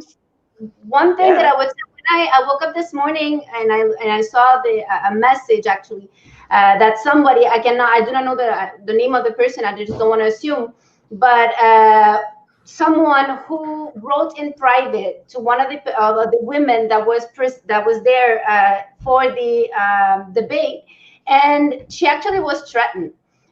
She was told that she was gonna that she didn't have the right to go to a private page, which is not private because you shared the link for people to register. So it's yes. You actually want people to subscribe to your lie, right? So Yes. and she was threatened. She was told that that she had no right to do that. That she should know the laws in Canada. That you cannot go in defamation. That Mhm. that she was gonna take her to court because of whatever. What? So many lies and so much stupidness that came out Yes. in this message. And I was like, you know what? We do indeed have to do something about it. I had pushed. I wanted to, and I try to promote hashtag for no investigate crisis in Cuba. Hashtag going directly to Justin Trudeau, Francois Legault. There's even Teresa Tam, which is for health. I mean, Canadians, if you don't want to think, look at it in a Cuban way or Venezuelan way or an immigrant way, because it's all about Canada. So why you're not going and protecting your Canadian people from traveling to Cuba? Because right now you're putting them at risk, right? So let's begin by that. If that's the news right now, how come you're allowing them to put themselves at risk going to Cuba? Then bringing it back here in Canada, putting at risk the people that stayed here at home. So let's be clear, there's hypocrisy that we're seeing that's happening and going around. So that needs to stop. And we as young people, and I would say they need to see, yes, what is happening the day to day, but they need to hear young people from Cuba. They need to hear young people from Venezuela. They need Yes. to hear the young people here that had to leave here and everywhere in the world, that had to leave everything behind and begin a new life because they were not able to live, and they were suffocated, they were suffering. So how come you're opening the doors wide open for a lie and for this it's like a script, right? And every year they give you the same script. It doesn't change. So, and what we keep paying taxes, we're citizens. So definitely as Canadians, and I would say you in the United States of America, you guys have raised your voice and they heard you. And they're doing what they have to do. So how come in Canada they cannot support us? How come? Because our Yeah. tax money is the one being sent for the for to help Cuba. And you can see that these communists, they work together all over the world. They have a network. Look how they mention again the Henry Reeve Brigade, right? The medical missions, how they're helping with COVID. At the same time that we know that in the United Kingdom, they have a campaign to give them the Nobel Peace Prize.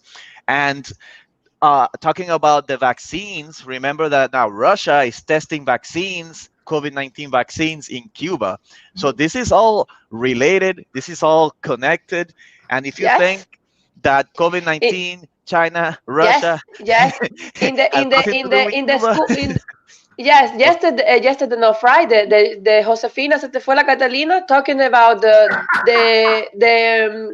talking about that Henry, the Brigadas Henry, I don't know what, at the students, all is relation, all the things. I don't speak English, but No.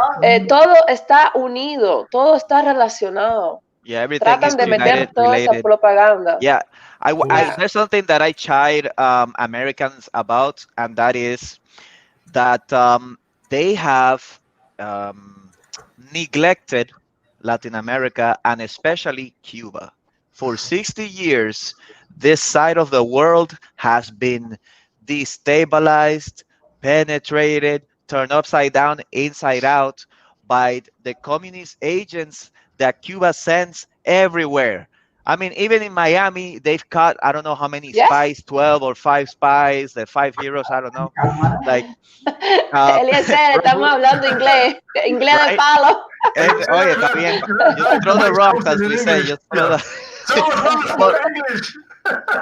you know, But forget, yeah, go ahead. forget. Let's look something funnier.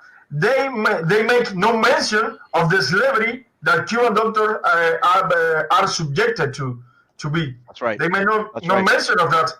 You know, we need to do that. We need to be the other side of the history. We need to say, okay, that's good, but in which conditions live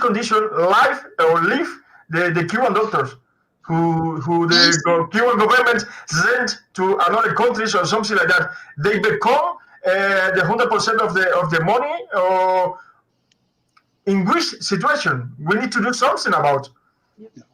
Guys, we have a new guest here in the show, Mr. Ramon Martinez. We haven't heard him. So, Ramon, could you share your guest with us? Let us know what you think about it. How are you? Good morning. Good morning. So I've been understanding everything except who is Josefina se te fue la Catalina. I don't know what that means. Josefina Vidal is the embassy to Canada. I understand. To It's Cuba in Canada. Josefina Okay. Vidal is the same woman who talked by telephone with Fania, and she said to Fania, the Cuban people who have no connection with the Cuban government have no right to be in the conference with Diaz-Canel. This is this woman. Yeah, I know Josefina Vidal. Yeah. So this is the woman. Yeah, I know she was in the conversation between Cuban government and the United States when the Obama's era. So she's very well known. So I say she's the la sexta espía, right? The five espía. Yeah, she's the sexta espía. Yeah. The sixth spy. Yeah. Yeah. Yeah. Good morning, everyone. So I just want to change. I mean, I'm very, very happy with this English presentation, which is we need it. Even when we're not very good English speakers, we need to do this a little more frequently, because we are unknown here. I live here in Orlando, Florida, and we have no expansions whatsoever over the America politics.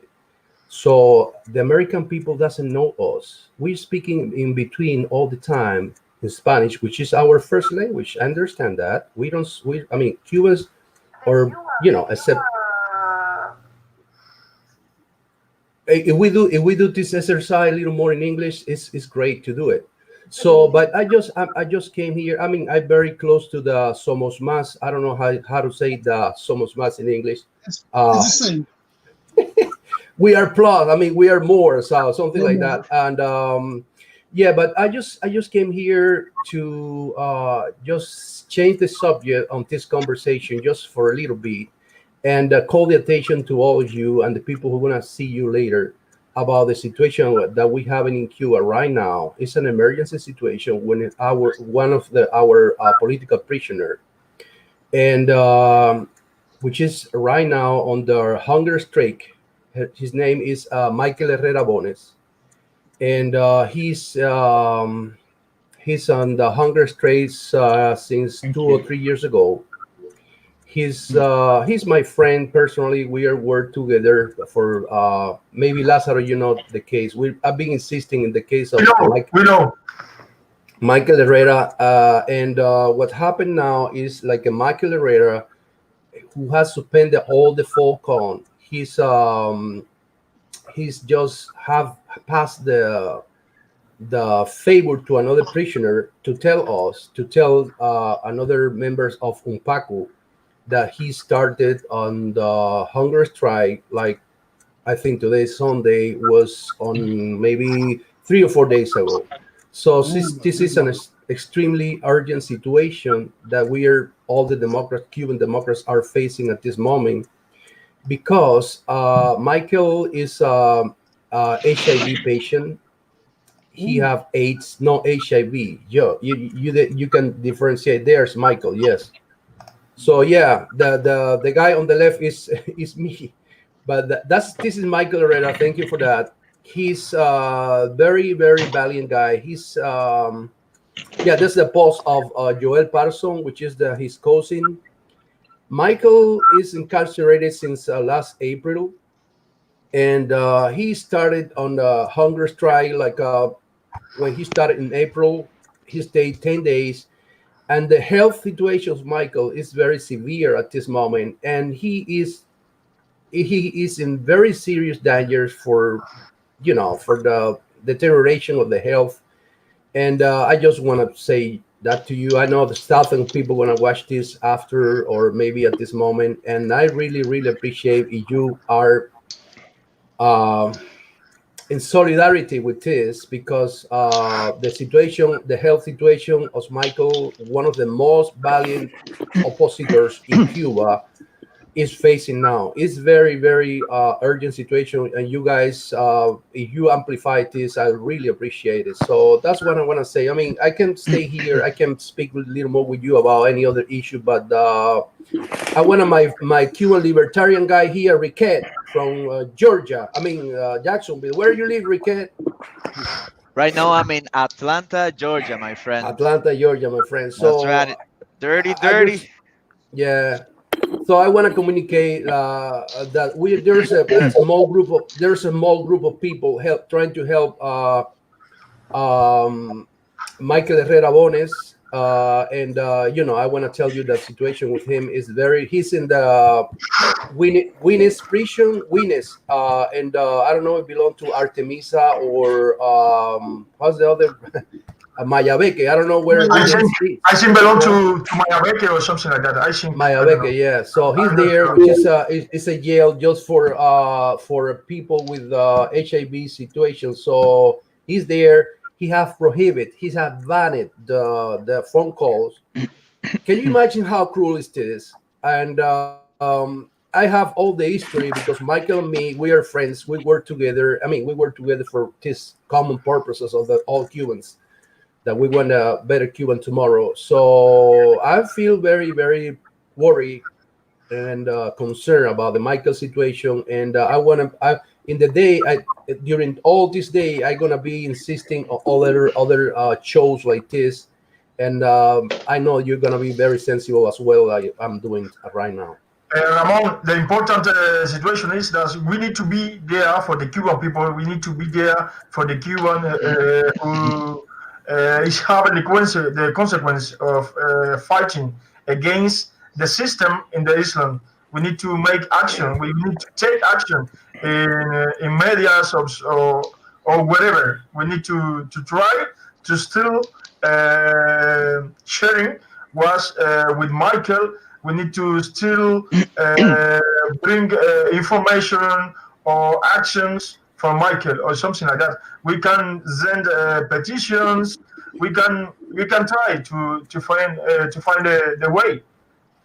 And the worst situation would be that doing nothing will help us. The only way we can do things to take actions, to make stuff, to not them to forget this kind of situations. If it's a hunger strike, it's a risk for everybody. Even imagine someone with a compromised immune system. In those situations, everything it's a risk. And with the conditions the jails in Cuba have, I don't want to even imagine to consider how risky it is for the Cuban people, and especially for Michael. We pray for him, and we hope soon this dictatorship will end up, and we can move forward and to make Cuba great again. We have here Leo Javier Hendricks. Want to let you know, and want to know what is your guess about this. Well, I just came in because I saw. Well, this is the first time that I actually see a Cuban debate in English with Cubans. So that's something that I really. So Alba is not Cuban, Alba is part of the Cuban people. Right, Cubans having a debate in English. That's the first. So that's a really good thing. Since I grew up in the U.S. and most of my friends, are Americans. And when I speak to them, they actually are very surprised by all the stories I tell them, because they don't believe half of it. Because whatever the Cuban people have lived in Cuba, it's like science fiction for American, science fiction for Belgian people, like for Europeans, because they don't really understand our experience. So the first thing I want to say is congratulations on actually having this initiative. I think it's actually really nice to be able to speak about the Cuban topic. Sin el cubaneo, sin la gritería, we modulate differently in English.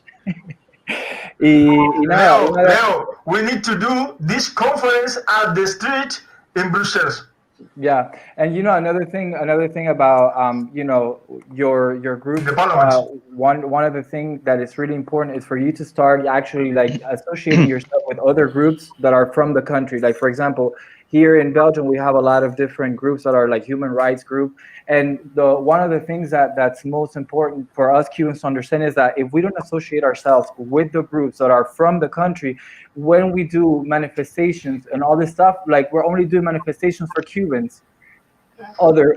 For example, if your group now becomes friends with a human rights organization, when you do a call for a manifestation, those members from those groups can come and support your group. So you guys should have sort of like a section that's like inter-institutions, so you guys can like start associating yourselves with institutions from each country. So when you say, okay, we're going to do a manifestation for this and this and this, those groups are also, you count with them also to come and help you, like, show more support. And I think that's one of the things that we need to really focus on, is actually creating relations outside of the Cuban community. We need to transcend to like American people, Canadian people. And for example, next time that you have this debate, invite one of your friends, invite a friend from, like, for example, if you're in Canada, invite a Canadian to be like, hey, come here and just ask us questions. We want to know what you think. And I think that's going to, like, help get the message more across to different other people. So that's all I have. Can I have a word on that? Yes, of course. This is about the inviting part. That's very important. I think we have to invite not only our friends, but people who support the dictatorship in Cuba. We need to find their groups. We need to face them. We need to dare them, to tell them, okay, come and debate with us. We are Cubans. You are wrong. We know the truth. We know our country. You cannot come and tell us how our country is, what's there, what's happening there. So we need to tell them, come and debate, come and talk to us. So those debates, I think, will be more interesting for people, for the public. Yeah, Cubans talking about Cuba, that's fine, of course. But Cubans debating Americans about Cuba, that's important. Yeah, Cuban Solidarity Campaign, yeah, we have to go there, we have to leave a comment. You are lying. This is not right. You're wrong about Cuba. All you know is a lie. And when they start answering back, we'll tell them, come, debate with us. Debate us. Tell us what you think. And we'll just show them the truth in front of everyone. I think that would be a good strategy to debate people, to invite them to come. Yeah, well, like, you can also like you can also, like, say that tomorrow we're going to speak about why traveling to Cuba is not a good idea, and then invite the people who are in charge in those organizations, and then be like, this is the reason why we think that you guys should not travel there. And then have them be like, but just get a topic and develop that topic, and then just that's the best way of actually getting the message across. Then I think we have to target Canada. Because Canadians are the people who travel most. Yeah, we have to target them. In Canada, actually, I found I tried, because I was like, okay, before they did the reopening of the flights from Montreal to Holguín or Cayococo, whatever the flights they're doing right now once a week. Right before, when all this thing was going on, I wrote, because I think that we should have the right as citizens to speak to the public, right? I mean, all the groups that have all the different movements in Canada, they go to TV, they can go to TVA Nouvelle, they can go to different channels. They will open the channel for them to express themselves. So I was like, you know what? I wrote an email. I sent a request, because I want to show part of the reality and give a warning. I want them to I really want to share the message. And actually, they never responded back to me. They never acknowledged. I've tweeted Trudeau. I've sent the links of a video that was done in French about not traveling to Cuba and the reason, and explain a little bit what was happening. Then nobody ever even acknowledged anything. So I was like, since they don't give us the right or the space, because the right, we have it. Since they don't want to give us the space, what is happening right now is, let's take it.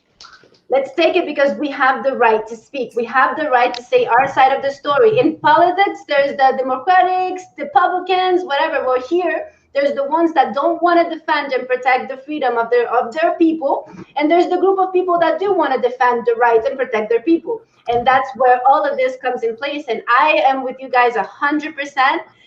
200%, and definitely this is amazing. I'm super excited, and this gives me hope.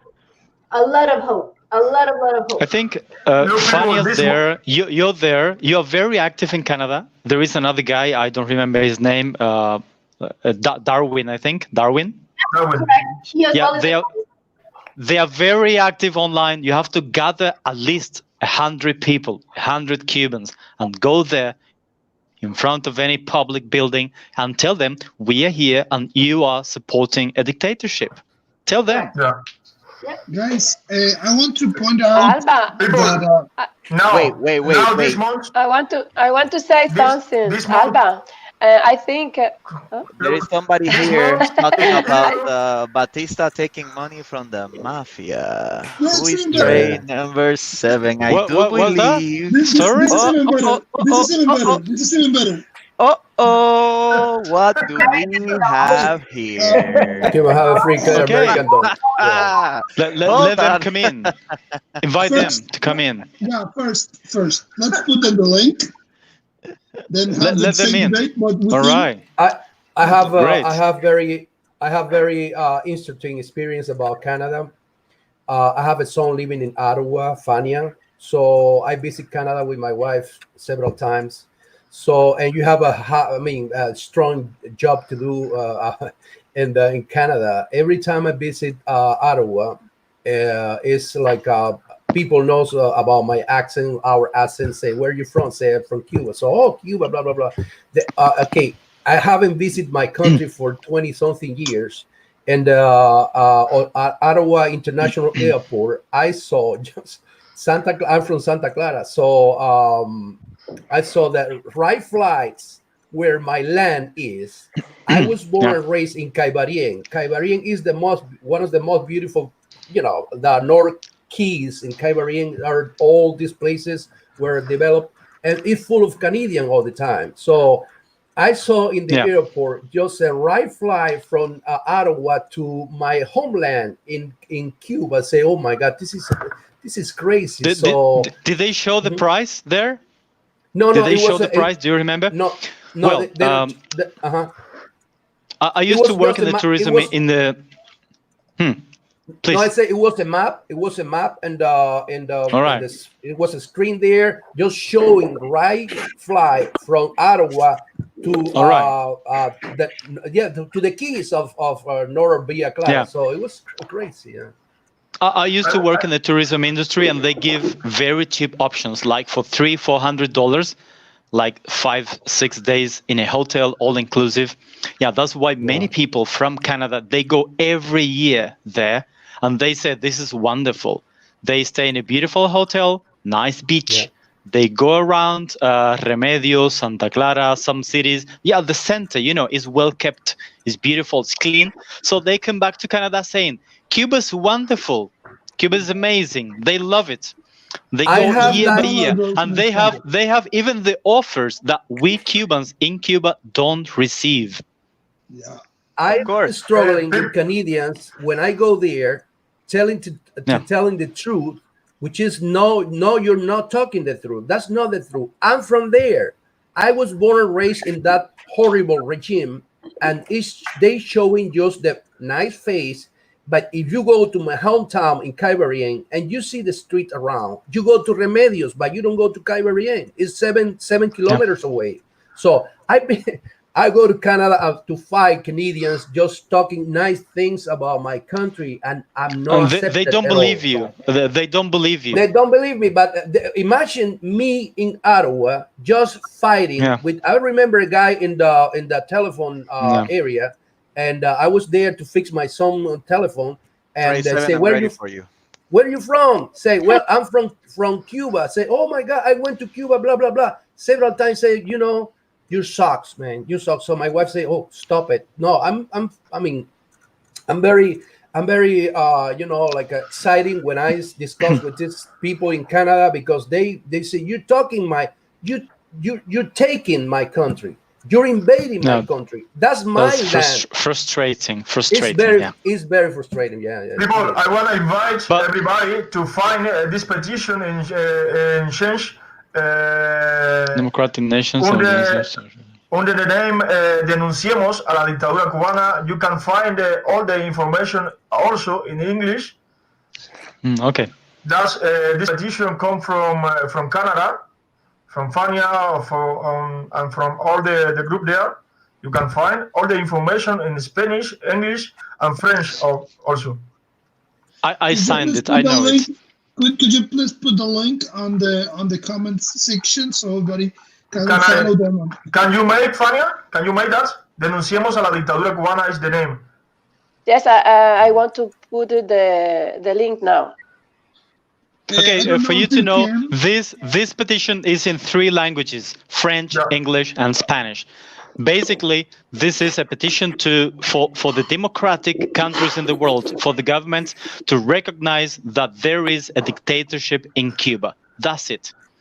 Many I countries think that don't Yasmani made the recognize traduction. that. Hey, Jasmani, you have an English accent. Where do you learn your English? In England? Do you live in England, right? It's the English man. No. I learned in Cuba. Where- I learned in Cuba. I You thought learn what in Yasmani Cuba? made the traduction. Super. So where I are you learned from, English man? in Cuba. I'm from Cuba. I'm from the Placetas. You're from Next to your place. by your Yeah, accent next to is- your place. So I just okay, wanted you to know, share this with Villa Trey Seven. Clara first, man. But your English Yeah. is very United Kingdom accent, something like that. Oh, probably. Right. I don't know. Tu acento es muy como de Inglaterra. Yeah. Well, oh yeah, look at Trey Seven over here talking about Luis Posada Carriles. Okay, I just wanted to let him know that invite them in. Invite them in. We have Right? openers. And free healthcare in Cuba.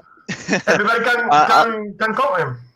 Yeah, you can Yeah. just do a Google search, my friend, and then you'll see all the free healthcare you can get, such as having to cover your children's eyes because of all the roaches infesting the hospitals, and there's so many other things. Yes, the Cuban doctor that was expelled for having a different opinion over here. Yeah. I was one of them.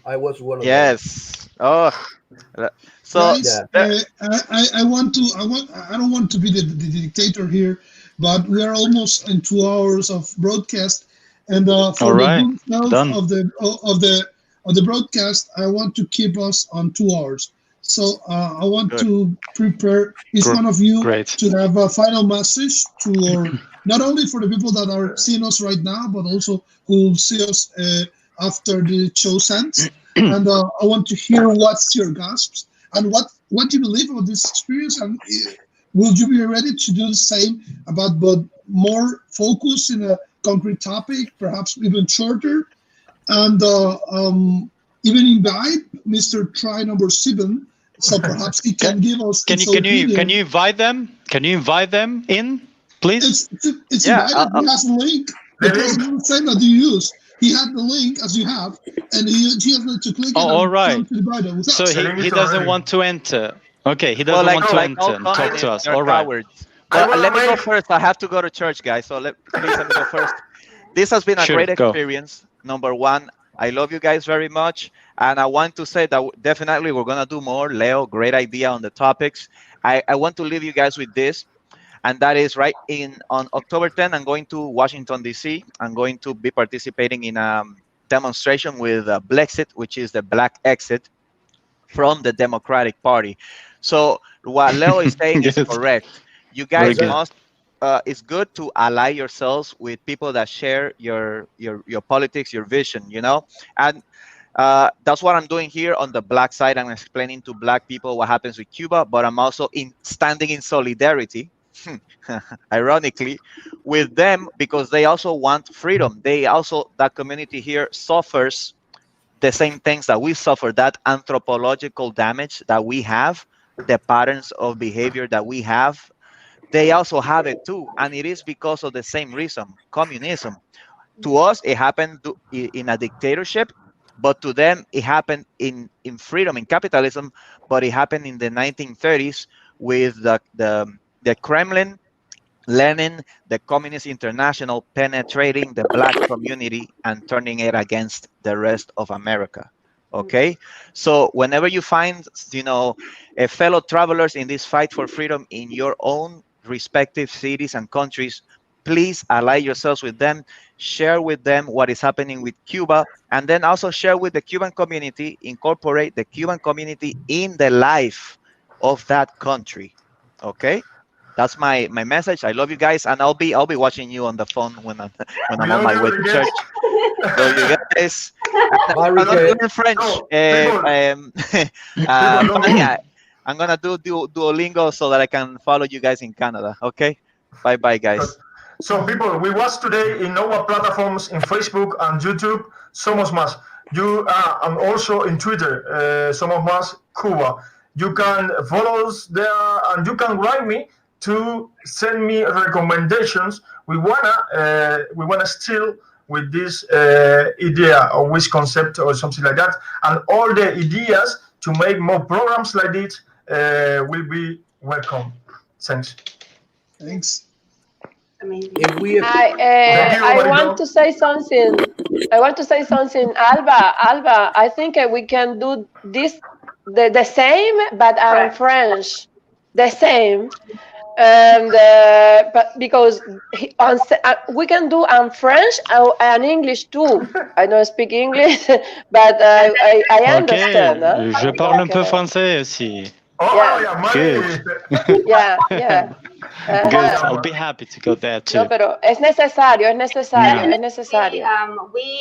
We're working as well in many different things. We have a little bit of a new perspective and what we want to do, and in terms of how we want to approach people. I think that's what we need to do. It's a union.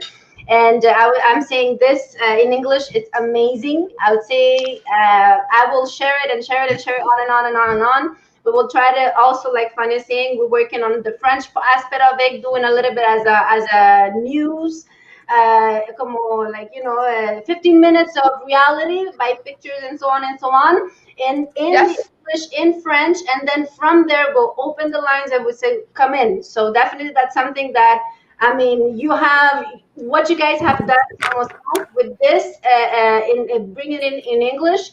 It's gonna boom everywhere because it's not only even for Hispanic, it's for everybody. It's a universal language, so everybody can get it, and it is. Congratulations to you all, and count with us, with Cubanos Canadienses, and everybody that supports freedom for our countries and wants a change. Here we are with you guys, 100%. So I want to say that thanks Omar, thanks Enrique for this incredible idea. We hope more time like this. And Canadians, you are welcome. Our platforms are open also to help in anything. Can I just say Ronnie, something? your message. Leo. Yeah, just Ronnie, before. now? Okay, let's sort this out. Leo, you first. Yeah, and I was just saying, I was gonna repeat what Fania said, that it's very important to have the same thing in French. For example, here in Belgium, half of the country speaks French, and especially in France, people are very left wing. So everybody's like mostly socialist. So we need to have this debate also in French, so they can understand why we're so anti the system over there. And then another thing, because I saw that you guys shared how Josefina Vidal was doing a conference in one of the universities. The way they do this is they actually find student groups, like for example, los estudiantes, liberal students or like communist students for this. And so like what they do is they actually contact these small groups within the university. They get the invitation from them. It's not even large groups. And then what they do is they use the university name to then say, oh, University of Ottawa. And it's not University of Ottawa who invites them to speak. It's actually these little student groups that invite them to speak, and then they use the university name. Like for example, it happens. It happens everywhere in the world. Everywhere in every country. We know, but they say that is the point. They say, and at the perfil de la embajada cubana, they say, Josefina, se te fue la Catanila, was invited. Don't they say that? And look at that. Friday, the woman when I speak, they say, the Association Cuba invite to Bilbao to was there at this forum. They say that. They say that. we can do nothing. They say that. So You know, yeah. as a group, you can do the same. You can find the groups that most allies to your views, and then you say, you know what, we were invited by the university. If they do it, we can do it. Whatever Let they people can do, ask we can do better. questions. That's the thing. To have a show and people will ask questions. We will just answer about Cuba. Leo, when we make something about in Brussels in front of the parliament, When? we need to do We can do something something like this, but in front of the parliament. I'm already here, so I'm just waiting for you guys to get here. The Si same- ustedes vienen, yo voy, ya estoy aquí. ya. Okay. Europeans, Ramon, Europeans, some words? Europeans. Ramon, a few words to finish. Well, I have an amazing experience here in the United States working among the American public. So I'm a nurse and I work in the home health system. And we are Cubans, we are very isolated. That's true. I work 90% of the time with among Americans, Native American families, and what they notice that they always asking, "Where are you from?" I say, "Of course, I'm Cuban." So, and they don't know nothing about us. Most of the people like Cuba, but they are very lost. And this is not just isolated cases. I've been working for almost 12 years, and among the mostly American population. We need to extend it to the American people. They are very sorrow for us. They're very Americans are very lovely with Cubans. I'm talking about no politics issues. I'm not affording nothing about politics. I'm talking about Americans, North American natives, whites, blacks, Latinos, whatever they are. So we need to do this more because I'm being educating. I'm a nurse, so I do my job first. But any extra conversation about my country, any extra statement about my country, I clarify them. So, but I'm only one, just speaking among them for many years, and we need to do this more. So, American population is lost about our small group of population in Cuba, which is just mostly living in the South Florida. Even here in Orlando, there's just, I don't know how many Cubans we are here, but we're just few. And we need to do this little more or more. So the idea is a great idea from Somos Mas. I love it. I'm telling you about what happened with me in Canada. So what happened with me, I'm only soldier here in Orlando, maybe fighting with 3 or 4 more against the true what's happening in the dictatorship, the most longest dictatorship in the Western Hemisphere, but we need to extend them more to the American people for sure. Thanks, Ramon, and also hashtag Free Michael Herrera in our yes, please help me Thanks. with that, please, guys. So I really appreciate that because Michael is dying at this moment. Michael is we're gonna shutting do down. Michael can be dead in the next 3 or 4 days. He don't stop the La Huelga de Hambre, the hunger strike. So this is an emergency. All you can do for him is welcome. Send you please information. We're gonna still do it. We're gonna still help. Okay, we have a blog with 40,000 people who has contact with this blog. You can send us information. We make everything we can make to help. Yasmani, last word, please. Ok, me parece que es una oportunidad excelente que los cubanos podamos reunirnos y hablar sobre Cuba, hablar para todo el mundo. I think it's a very good opportunity that Cubans can gather and talk for all the world about Cuba, about what we lived, about what we know about our country, our dictatorship. I think it's a wonderful idea. It shouldn't stop. We will spread it. New times are coming. Nuevos tiempos están llegando. And we Cubans, we are coming together against the dictatorship. In French? In French? Non.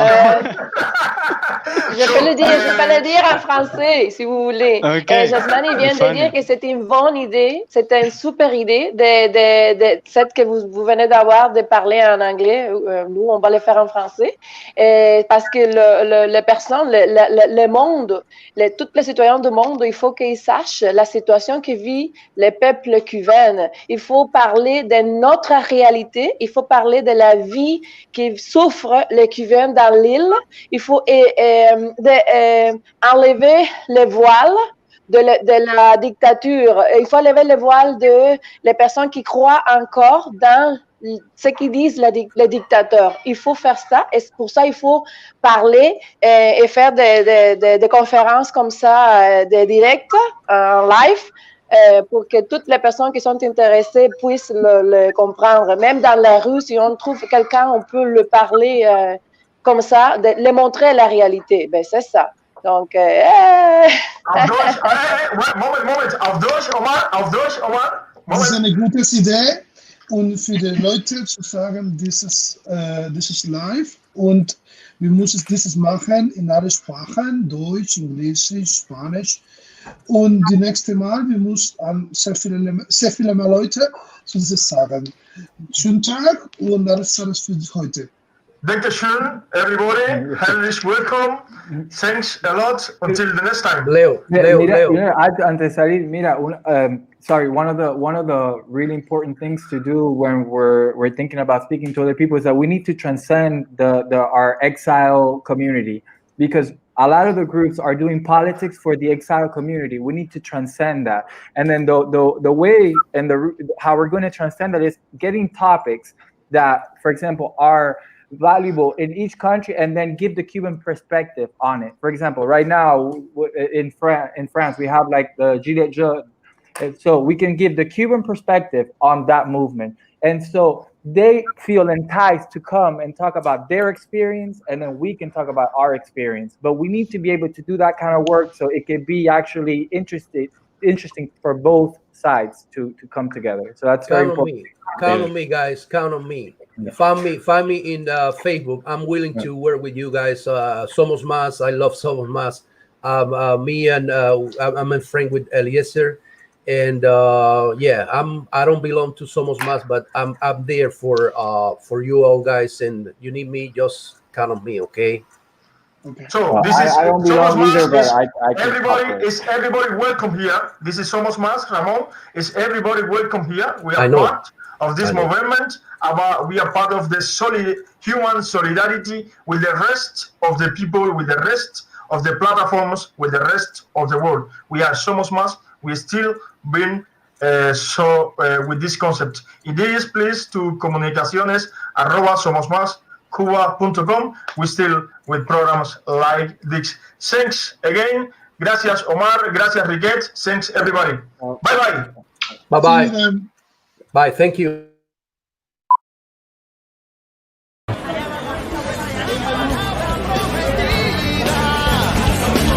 Que la esperanza resentida,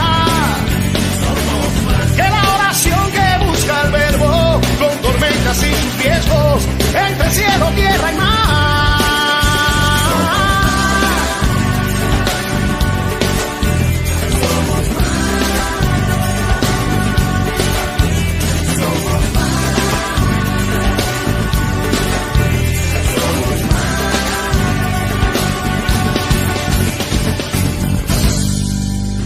¿Dónde está Cuba? ¡Arriba!